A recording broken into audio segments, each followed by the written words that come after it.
Ikatlo ng Hunyo, 2026, alas 6:30 ng umaga. Ang drone ng Ukraine ay lumilipad ng malapit sa tubig ng Golpo ng Finland, sobrang baba kaya hindi ito makita ng mga radar. Lumipad ang drone ng mahigit 1,000 kilometro para makarating dito. Nasa unahan ang target na Kronstadt, pinakamahigpit na binabantay ang base naval ng Rusya, 20 kilometro mula St. Petersburg, lungsod na pinagmulan ni Putin.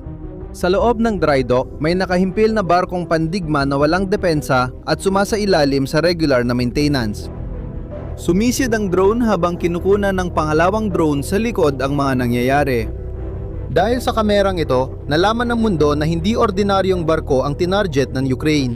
Pinuntirya nila ang barkong ito dahil tinatago nito ang pinakaikinahihiyang sikreto ng hukbong dagat ng Russia. Kapag naintindihan mo kung ano ang ginagawa nito sa mga dagat ng Europa, maiintindihan mo rin kung bakit malamang hindi na ito makakapaglayag. Una, hayaan mong ikwento ko ang tungkol sa pag-atake. Dahil yun palang balita na, panurin mo. Hindi ordinaryong base ang Kronstadt.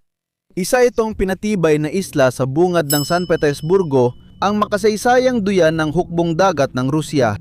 Ang sinumang gustong pumunta sa pangalawang pinakamalaking lungsod ng bansa sa dagat ay kailangang dumaan dito. Ito ang kandado ng Baltiko. At dahil dyan, sa buong digmaang ito, ang Kronstadt ay itinuturing na hindi kayang galawin.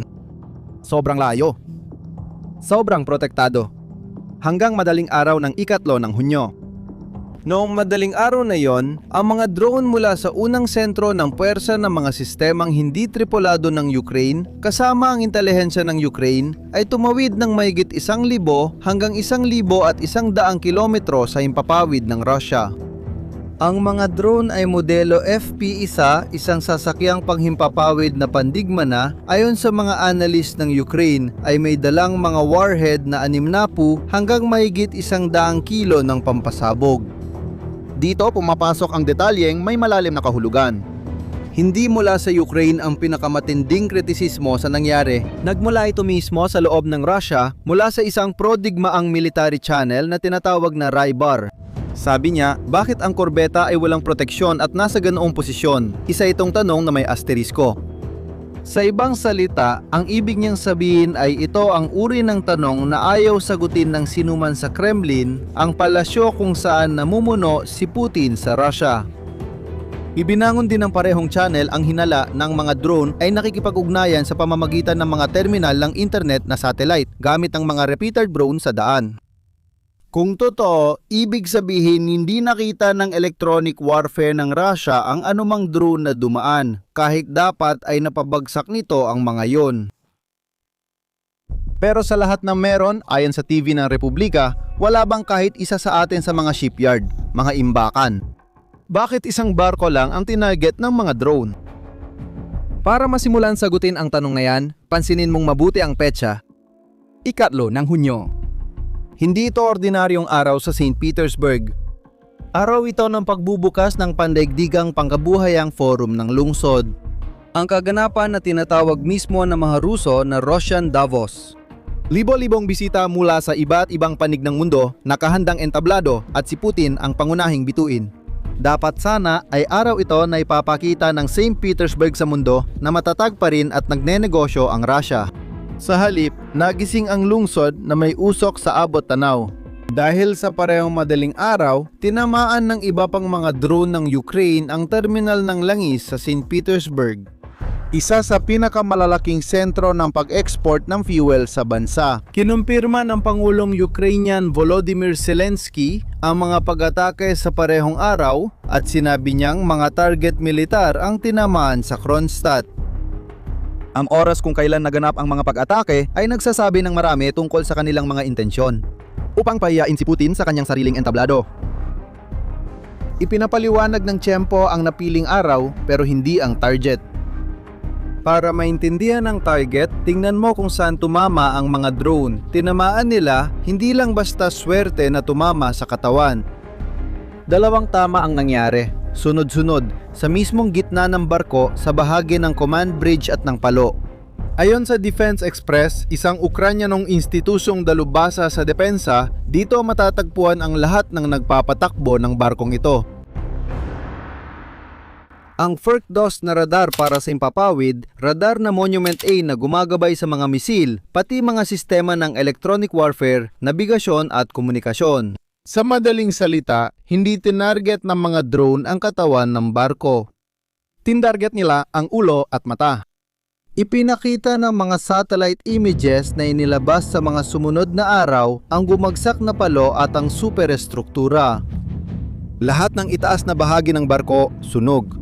Ginamit ni Robert Brovdi, commander ng drone force ng Ukraine, ang isang partikular na salita nang ianunsyo niya ang pag-atake. Hindi niya sinabi na drone ang tumama sa barko.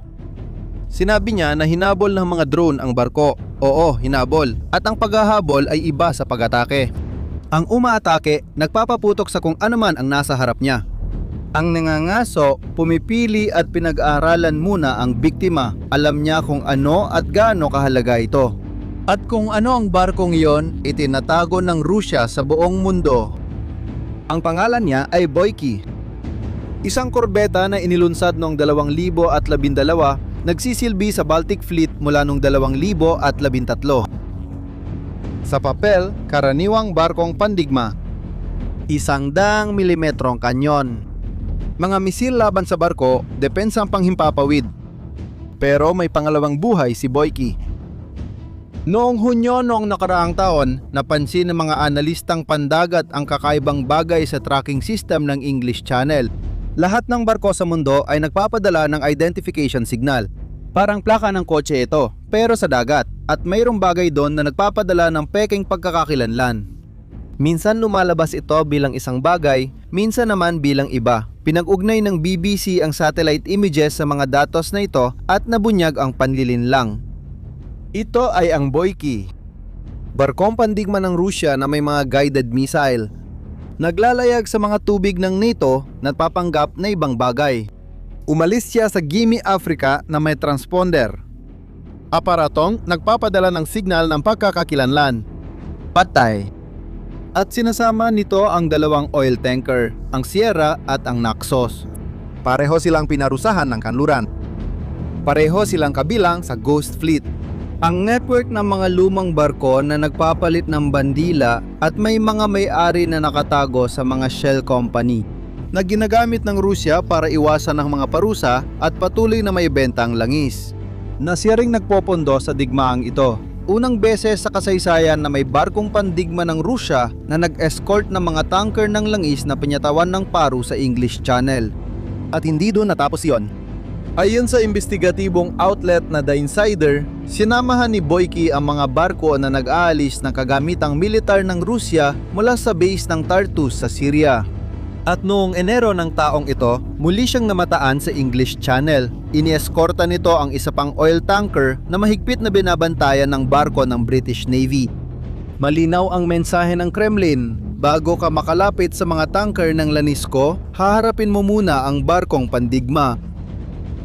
Umepekto ito. Mahigit isang taon na tumatawid ang bakal na multong ito sa Europa at walang lumalapit sa kanya.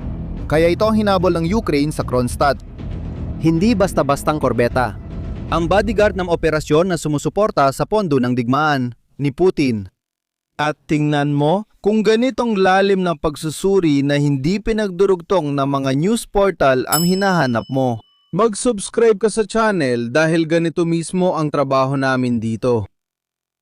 Ngayon, siguro iniisip mo, sige pero hinila ng Rusya ang barko, pinalitan ng electronics, inayos at sa 1 o 2 taon, babalik na naman ang multo para manggulo. Tama ba?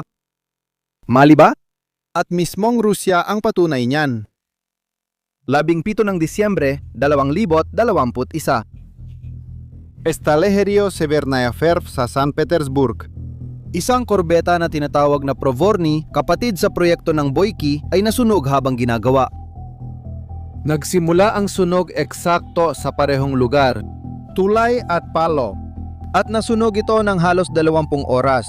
Hindi opisyal na mga pagtatantya na kumalat mismo sa Russian media. Pinag-uusapan nila ang tungkol sa pagkawala na aabot sa 22 bilyong rubles sa isang barkong nagkakahalaga ng 30.